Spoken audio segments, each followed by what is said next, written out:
Hello people, welcome back into this channel, and today I would like to show to you the way how to unhide application on iPhone. So the device that I use today is iPhone XR, and now let's just find out the application that you want to unhide from your iPhone. So unhide means that you will bring those applications into your home screen to make you easier to access those applications.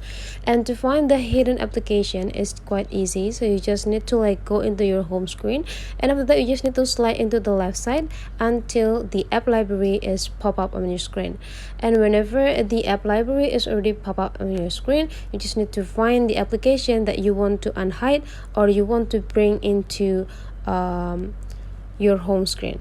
So for example, let's go let me find it. Let's go with the Facebook. So you just need to type Facebook, and after that you just need to click and hold this application until it's coming several options here, and then you just need to go click add to home screen.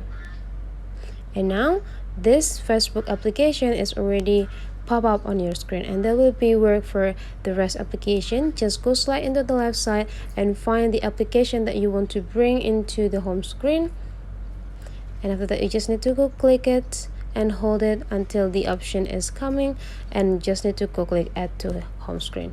So that's the way how to unhide application on your iPhone. Hopefully this tutorial today is useful for you, so don't forget to leave some comment, like and subscribe into this channel, and see you for the next video.